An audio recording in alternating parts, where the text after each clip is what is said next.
Guys তোমরা আমার বেশ কয়েকটা ভিডিওতে দেখছো বাড়ি তৈরির কাজ, আর লাস্ট তোমরা দেখেছো ছাদ ঢালা পর্যন্ত, কিন্তু তারপরে আরো রিসেন্টলি কি কি কাজ করানো হয়েছে সেটা তো তোমরা দেখোনি, আর সেটাই তোমাদেরকে আজকের এই ভিডিওর মাধ্যমে দেখাবো। Hello everyone, this is Abhidas and welcome back to the dream house making vlog. দেখো প্রথমে তোমাদেরকে বলে রাখি, এই ভিডিওটা কিন্তু বেশ কয়েকদিন আগের শুট করা, আমার নিজের ব্যস্ততার কারণে আমি এই ভিডিওটাকে এডিট করতে পারিনি। তো চলো তোমাদেরকে দেখাই ছাদ ঢালার পরে আমাদের বাড়িতে আরো নতুন নতুন কি কি কাজ করানো হয়েছে। প্রথমেই শুরু করতে যাই আমাদের বাড়ির বাইরে থেকে। দেখো বাইরের দিকটা কিন্তু গোল করে ঢালাই করা ছিল, যার উপর ছোট ছোট টাইলস লাগানো হয়েছিল। তো প্রথমে তোমাদের বাড়ির ভিতরে এন্ট্রি নেওয়ার পরে তোমাদের চোখ যাবে প্রথমে উঠোনের দিকে, মানে পুরো উঠোনটাকে ঢালাই করে তারপরে ছোট ছোট টাইলসের টুকরো লাগানো ছিল, যেটা দেখতে কিছুটা এরকম লাগছিল।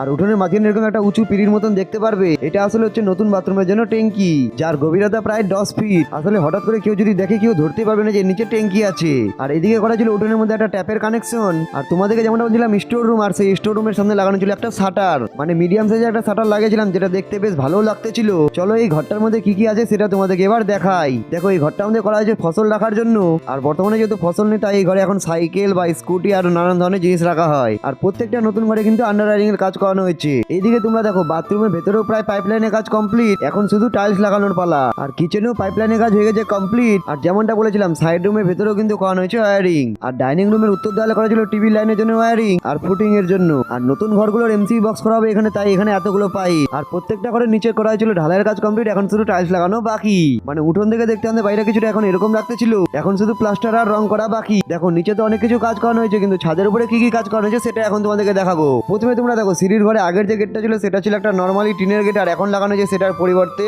লোহার একটা বড় গেট, যেটা দেখতেও বেশ ভালোই লাগতেছিল। আর ছাদের দুপাশে দুটো লাগানো ছিল বাল্বের কানেকশন। যাই হোক আজকের এই ছোট্ট মিনি ব্লগটাকে এখানে শেষ করছি। আর বাড়িতে যদি আবার নতুন কোনো কাজ করানো হয় সেটা আমি তোমাদেরকে দেখানোর চেষ্টা করব। বাকি ব্লগটা তোমাদের কেমন লাগলো অবশ্যই কমেন্ট করে জানাতে ভুলবে না। আর ভালো লাগলে পরে অবশ্যই লাইক কমেন্ট শেয়ার করে দিও। চ্যানেলে আর পেজে যদি নতুন হয়ে থাকো তাহলে অবশ্যই ফলো করে দিও। তো চলো আজ ভিডিওটা এই পর্যন্তই, দেখতে থাকো অভিজিৎ দাস ব্লগস। চলো বাই।